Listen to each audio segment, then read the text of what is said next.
جاوید احمد غامدی صاحب حضرت عیسیٰ کے ساری آپ کو غامدی صاحب کے خلاف حضرت عیسیٰ علیہ السلام نہیں میں شاہ جی تسی باعث دو پورے انٹرویو میں تو بالکل کلیئر کٹ آپ کو نہیں ذرا وہ آپ کو وہ علماء جنہوں نے امت کا جنازہ نکالا ہے ان کی کوئی گندگی نظر نہیں آتی ہے. آپ سارے سوالات غامدی صاحب کے اوپر کر نہیں غامدی صاحب ایک یا انٹرنیشنل پھر آپ مانیں کہ آپ غامدی صاحب کو ان روایتی علماء سے بہتر سمجھتے ہیں اس لیے آپ کہہ رہے ہیں کہ ان کی بھی تھوڑی کلاس لے لی جائے. بہتر نہیں مشہور تو بہت زیادہ ہے نا جی. نہیں مشہور زیادہ ہے تو باقی علماء کو نہیں مشہور ہے. باقی کدھر ان کے لیول کا تو کوئی مشہور بندہ نہیں. اچھا آپ ان کے لیول کا نہیں. اور پھر سب سے بڑی بات یہ ہے کہ غامدی صاحب نے آلموسٹ جو ہے وہ سمجھ لیں کہ کیپچر کر لیا سارا سسٹم. تو کاش علماء کو بھی یہ بات سمجھ آ جائے اور یہ عقل کے ناخن لیں.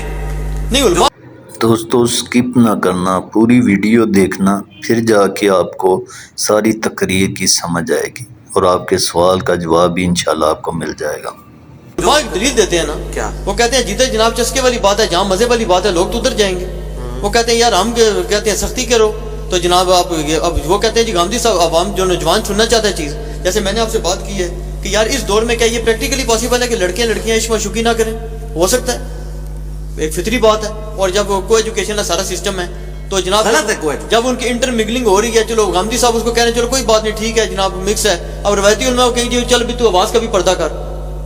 وہ لڑکی تو جناب نفرت کرے گی ایسے بندے سے. اس طریقے سے تو نہیں کہے گی. وہ پہلے روایتی علماء اپنا تو کردار صحیح کرے نا. ہمیں تو ان کے کردار کے اوپر ڈاؤٹ ہے، اس وجہ سے ان کی باتوں میں اثر کوئی نہیں. آپ کیا سمجھتے ہیں غامدی صاحب کی جو فالنگ ہو رہی ہے یہ ان کی لبرل پالیسی کی وجہ سے ہو رہی ہے یا کوئی واقعی صلاحیت کی وجہ سے ہو رہی ہے؟ میں سمجھتا ہوں کہ غامدی صاحب کے جو کمپٹیٹر ہیں وہ انتہائی نالائق ہیں علماء، اور اوپر سے اینکرز لا کے ایسے شودے قسم کے مولوی سامنے بٹھا دیتے ہیں کہ وہ تو اسی طرح کہ آپ آسٹریلیا کی ٹیم کا کرکٹ کا میچ جو ہے نا وہ آپ جناب جیلم کی کسی محلے کی ٹیم کے ساتھ کرا دیں تو وہ اس کا انجام کیا ہوگا؟ مطلب ہر بال بھی چھکا لگے گا نا. تو غامدی صاحب کا یہی حال ہے کہ جو علماء سامنے بٹھائے ہوتے ہیں وہ بیچارے اسی کیلیبر کے ہوتے ہیں. اب آپ نے مجھے یہ نہیں پوچھنا کہ کیا کوئی اس کیلیبر کا بھی ہے کہ ان کے سامنے بیٹھ سکے، یہ بھی تو آپ پوچھ سکتے ہیں نا. تو میری نظر میں کوئی بھی نہیں ہے اس کیلیبر کا. چلو خالد زید صاحب کے آگے تو آپ بیٹھ جائیں گے. میں تو غامدی صاحب کے سامنے بھی بیٹھ سکتا ہوں. وہ کہتے ہیں جی انجینئر صاحب تو میں کیا ہوں جی میں کچھ بھی نہیں ہوں. یہ ان کا یہ بڑا مسئلہ ہے نا. غامدی صاحب بدتمیزی کیوں نہیں نہ کرتے پھر ان پر صحیح چڑھائی بھی نہیں کر سکتا. اب ایون انجینئر صاحب کے معاملے میں لوگ چڑھائی کرتے ہیں ایون مناظروں کے چل وہ کہتے ہیں غامدی صاحب سے یار یہ بڑا مسئلہ ہے غامدی صاحب مناظرانہ ماحول ہی نہیں پیدا ہونے دیتے. نہیں کیا ماحول کیا ہوتا ہے؟ گالی گلوچ نکالے اس طرح کا ماحول تو میں بھی نہیں پیدا ہونے دوں گا. میں تو پہلے ہی معذرت کر لوں گا کہ جی آپ ہار گئے اور میں جیت گیا. غامدی صاحب فرماتے ہیں جی کہ میرے استاد غامدی صاحب میرے استاد تھے جناب احمد صاحب ریلوی صاحب بھی نے، میرے استاد ڈاکٹر طارق قادری صاحب نے، انہوں نے بھی نام لو. حضرت عیسیٰ علیہ السلام فوت ہو چکے ہیں. غلام حسین سیدی صاحب بھی ہیں. حضرت عیسیٰ علیہ السلام میں نے غامدی صاحب سے تو کچھ دو چار باتیں سیکھی ہیں جو سیکھنے والی تھی وہ سیکھ بھی نہیں سکا. اچھا وہ فرماتے ہیں میں نے غامدی صاحب کہا تھا کہ جی آپ میری سے میری داڑھی لے لیں، اپنا علم مجھے دے دیں کسی طریقے سے کہ ٹرانسفر ہو سکتا ہے. وہ تو میں لے نہیں سکا. باقی علم میں نے ان سے کتنا لیا. دو بڑے خطرناک عقائد ہیں ان کے. ایک تو حضرت عیسیٰ کو فوت شدہ مانتے ہیں اور دوسرا اس سے بھی بڑی خطرناک ترین جو بات ہے وہ یہ ہے کہ انہوں نے شانوں کنائیوں میں غالباً یہ بات کر دی ہے کہ جس طرح تصوف بگڑ کے بنا نا تو مرزا قادیانی نے بھی دراصل دعوے نبوت نہیں کیا بلکہ وہ ذرا کھل کے تھوڑا سا تصوف بیان کر گیا. یہ اس کے بعد آپ غامدی صاحب کا کیسے دفاع کریں گے؟ کہ میں نے غامدی صاحب کا دفاع نہیں کرنا، نہ میں نے غلام قادیانی کا دفاع کرنا ہے، نہ کسی اور صوفی کا دفاع کرنا ہے، نہ کسی محدث کا. وہ اپنا دفاع خود نہیں. آپ یہ بات مانتے ہیں کہ قادیانی نے دعوے نبوت کی ہے؟ مجھے جو تواتر سے بات پہنچی ہے غامدی صاحب نے ایسی کتابیں رکھی تھی. اچھا نہیں، وہ کتابوں کے اندر وہ اتنی ایمبیگوس کتابیں ہیں ان کی غلام قادیانی کی کہ وہ ایک عام آدمی کے لیے تو جج کرنا مشکل ہے. ہم یہ کہتے ہیں اس وقت جو ان کے بڑے فالوورز ہیں کٹر ماننے والے جو قادیانی ہیں، احمدی اپنے آپ کو کہتے ہیں، ان کا تو یہی دعویٰ ہے ان کے بارے میں نبوت کا کیا. نبوت کا. غامدی صاحب اگر کہتے ہیں انہوں نے دعویٰ نبوت نہیں کیا تو پھر ان سے کہ انہوں نے کیا کیا ہے؟ جو کچھ انہوں نے کیا وہ سامنے امت کے آ گیا.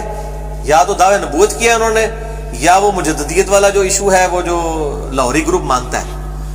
ہم یہی سمجھتے ہیں کہ یہ کوئی پرانا زمانے کا واقعہ نہیں ہے. آج اس بات کو بمشکل 100 سال ہی گزرے ہیں. غلام قادیانی کو فوت ہوئے 1908 کے اندر غالباً فوت ہوئے وہ. تو ان کی جتنی تعلیمات ہیں وہ بلکہ ایسے لوگ بھی ابھی زندہ ہیں جنہوں نے ڈائریکٹلی نہیں تو انڈائریکٹلی ان سے استفادہ کیا ہوا ہے اور ان کی تعلیمات موجود ہیں.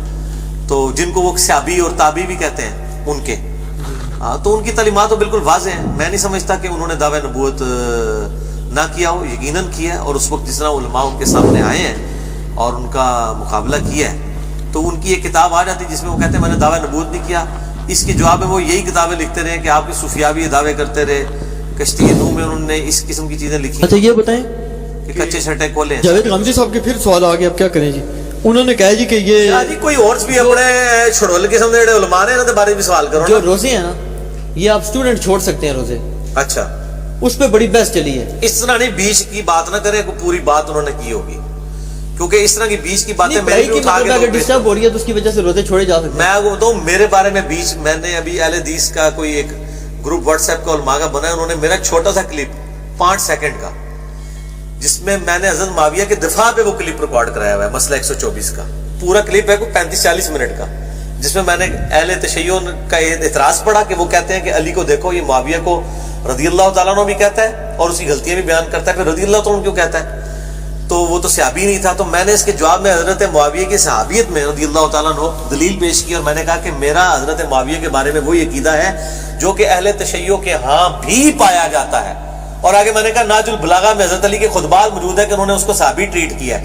انہوں نے صرف اتنا جملہ اٹھایا کہ میرا وہی عقیدہ ہے جو اہل تشیع کے ہاں بھی پایا جاتا ہے. وہ کہتا ہے دیکھ لو اس کا یہ والا عقیدہ ہے, اور یہی حرکت کی ہے. وہ آپ کی فون کال بھی میں نے ہلکی سی کوئی سنی, ویسے میرے پاس اتنا فضول ٹائم نہیں ہوتا. وہ حافظ شیر صاحب, ان کا جی میرے تک بات پہنچی ہے, حافظ شیر صاحب اللہ تو بندے ہو, اللہ کو ڈر جاؤ, ایڈی بڑی بڑی میرے وہ پورے لیکچر ریکارڈڈ نے, بچوں نہ گلاں پکڑیا کرو تسی, تواڈے بزرگ جو کچھ گلاں کہتے ہیں وہ باہروں بھی پکڑو نا تو وہ تاں بھی گل نکلتی ہے, انہوں نے پھر بھی دفاع کرتے ہو. ٹھیک ہے, تو میں پھر یہ کہتا ہوں کہ اہل تشیع کے ہاں جو نازل البلاغہ میں حضرت معاویہ کے بارے میں عقیدہ پایا جاتا ہے, میں اس عقیدے کو منوان اس طریقے سے قبول کرتا ہوں کہ حضرت علی رضی اللہ تعالیٰ عنہ نے ان کو صحابی ٹریٹ کیا اور ان پہ سب و شتم کرنے سے منع کیا. سب و شتم کرنا شیعان معاویہ کی سنت ہے. ہم اہل سنت شیعان علی کی سنت یہ ہے کہ ہم کسی صحابی پہ سب و شتم کے قائل ہیں, پولیٹیکلی شیعان علی. اچھا یہ بتائیں غامدی صاحب والی بات کلیئر کریں کہ بچے جو ہے وہ روزہ چھوڑ سکتے ہیں, اس کی ڈیلے کر سکتے ہیں. بچے پہ تو روزہ فرض ہی نہیں ہے, نہیں اس کی پیپروں کے لیے نوجوان چھوٹے بچوں میں تو فرض ہی نہیں ہے جو بالغ نہیں ہوئے. یہ انہوں نے کہا بالغوں کی باتیں بنا اتنا مسئلہ نہ بنتا. آپ کے جو دفاع کر آپ کے جیلم کے جو علماء نا وہ بھی کافی ان کے ساتھ محاورے کر رہے ہیں. تواڈے دس رہے ہیں کہ تواڈے لوگ اپنے بزرگاں دفاع شروع کرتے ہیں نا, میں بھی انج کر رہا ہوں کہ انہوں نے چھوٹے بچوں کی بات کی ہوگی, وہ نابالغ بچوں کی, نابالغ بچوں کی نا, ان پہ تو غسل فرض, یہ فرض ہی نہیں ہے روزہ. نابالغ بچوں کی بات کی ہے کہ بالغ کی ہے, نہیں بالغ کی ہے. اچھا بالغ کی مطلب یہ جو کالج یونیورسٹیز کے جی ہاں, تو انہوں نے کیا کہا ہے اس میں نے نہیں سنا, اس لیے آپ جو کچھ کہیں گے میں اس کی روشنی میں کہوں گا. باقی مطلب اگر پیپر ڈسٹرب ان کا ہوتا ہے, پڑھائی ڈسٹرب ہوتی ہے تو ان کو اجازت ہے کیا, یہ بھی ایک مصرف ہے, اس کا مطلب ہے وہ کر سکتے ہیں. ایک ایکسکیوز ہے. پیپر ڈسٹرب ہوتا ہے, ہاں پیپر ڈسٹرب ہوتا ہے, پڑھائی ڈسٹرب ہوتی ہے. میرا خیال ہے یہ غامدی صاحب کو یہ مشورہ دینے کے بجائے یہ کہنا چاہیے تھا کہ اگر پیپر ڈسٹرب ہوتا ہے تو وہ دن کے وقت روزہ رکھ کے سو جائے کریں, فجر کے بعد بڑی پیاری نیند آتی ہے, زور کے وقت اٹھیں اور اس کے بعد پھر سو جائیں, پھر عصر کے وقت اٹھیں, پھر عصر سے مغرب ویسے چہل قدمی کریں, اور رات کو جو ہے نا وہ پڑھائی کیا کریں. ہم یونیورسٹی میں ہماری پریپس جو ہیں وہ عموماً کئی پریس میں رمضان میں آئی ہیں, ہم دن کو روزہ رکھتے تھے, سوتے تھے اور رات کو تیاری کرتے تھے. یہ مشورہ دینا چاہیے, اس قسم کے اوٹ پٹانگ مشورے نہیں دینے چاہیے کہ وہ روزہ چھوڑ. اور دوسرا انہوں نے کہا جی جن ممالک میں بہت ہی زیادہ لمبا روزہ ہے نا, وہ اس کو کیا تھوڑا سا نہیں وہ ایڈجسٹ کریں. مالک میں ہے نا, اس سے ان کو بجائے ان کو کہیں کہ کسی ایسی جگہ پہ ہجرت کر کے آ جائے جہاں پہ آسان ہے. اور ویسے بھی جو لمبے روزے ہیں نا وہاں پہ ہے بھی سردیاں, پیاس والا کوئی اتنا ایشو نہیں ہوتا. ٹھیک ہے, یہاں پہ بھی کئی لوگ 8 پہرے روزے جو ہیں وہ رکھ لیتے ہیں, کو مر تو نہیں جاتے ہیں. تو بہتر یہ کہ وہ ہجرت کر کے کہیں اور آ جائیں. ہمیں تو دین نے یہ سکھایا کہ جہاں دین پہ عمل کرنا مشکل ہو جائے, چاہے حکمرانوں کی طرف سے یا کوئی حالات و واقعات ایسے ہوں, تو وہاں سے ہجرت کر کے آ جائیں, بجائے یہ کہ آپ ان کو کہہ رہے ہیں کہ وہ روزے چھوٹے کر رہے ہیں. روزے نہیں چھوٹے کر سکتے. ایک اور یہ سوال ہے کہ حنفی حضرات بھی یہ کہتے ہیں, اور غامدی صاحب کا تو موقف ہے ہی ہے, لبرل ہیں, کہ جی یہ باجماعت نماز جو ہے نا یہ مطلب اس طرح ادا ہو جاتی ہے, گھر پہ بھی اگر آپ کریں نا, گھر پہ اگر کسی کی جماعت رہے گی تو گھر پہ ادا کر سکتا ہوں. نہیں اگر مطلقاً بھی کرے, نہیں مطلقاً حنفیوں کا تو کوئی موقف نہیں. حنفی تو واجب کہتے ہیں جماعت کو, اہل حدیث فرض کہتے ہیں, حنفی واجب کہتے ہیں. بالکل نہیں, لیکن یہ تو کہتے ہیں نا جماعت ہو جائے گی, سوری نماز ہو جائے گی. نہیں نماز تو ہو جائے گی, لیکن ظاہر ہے کہ وہ 27 گنا فضیلت سے محروم ہو. اور زبیر علی زئی صاحب نے بھی مجھے یاد پڑتا ہے ایک دفعہ مجھے یہ کہا تھا کہ ایک نماز آپ کی ہو جائے گی.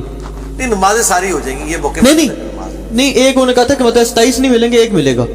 ہاں ظاہر ہے, نہیں لیکن مسئلہ فضیلت کا نہیں ہے نا. ہمارا موقف یہ ہے کہ جماعت کے ساتھ مرد کے لیے نماز پڑھنا مسجد میں, یا اگر مسجد فتنے کی جگہ ہو تو کسی مسجد بیت کے اندر وہ پڑھنا جو ہے وہ واجب ہے. احادیث میں اس چیز کا حکم ہے. مطلب نماز صحیح مسلم حدیث ہے, عبداللہ ابن مسعود کہتے ہیں تم نبی کی سنت کو چھوڑ دو گے تو تم گمراہ ہو جاؤ گے.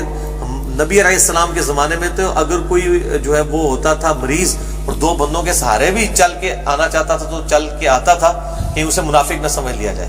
اس گل میں پھاڑ لو گے تسی کہ جی اس وقت منافقت کا مسئلہ تھا اس لیے جوان. یہ غامدی صاحب نے یہ بات کی ہے نا. اور دوسرا وہ کہتے ہیں اگر آج بھی نظر رکھتے رہے نہیں وہ ہر شے کو پھاڑ لیتے رہے. غامدی صاحب بات کہتے ہیں اگر آج بھی رسول پاک صلی اللہ علیہ وسلم مسجد میں بیٹھے ہو نا امام کے طور پہ تو کہتے ہیں پھر کون سا بندہ وہ مومن رہے گا جو نہ ہے. نہیں تو حضور سے اس بات صحابہ کرام نے کار پڑھنی شروع کرتی تھی, خلفاء راشدین نے پیچھے نہیں سن پڑھتے. نہیں اس طرح کی کوئی روایات سنا ہے ائمہ اہل بیت کے بارے میں تو ملتی ہے کدو کا کوئی. وہ ائمہ اہل بیت تو بیچارے کسپرسی کی زندگی گزار رہے تھے نا یار, ان پہ ظلم و ستم ہو رہے تھے نا. تھوڑے ماموں جی نے جناب انہوں نے تختہ مشق بنایا سی, انہوں نے بیچارے نے کیا کرنا سی. ظاہر جب حضرت علی کا نام لینے کے اوپر پابندی ہوگی اور سب و شتم کیا جائے گا تو ظاہر ہے کہ آل امیہ نے ایک پورا سسٹم جاری کیا تھا تو ان کی مجبوری تھی, بیچارے کیا کرتے, لڑائی تو کر نہیں سکتے تھے, تقیہ ہی انہوں نے کرنا تھا, گھروں میں ہی بیٹھنا تھا, اور کیا کرتے.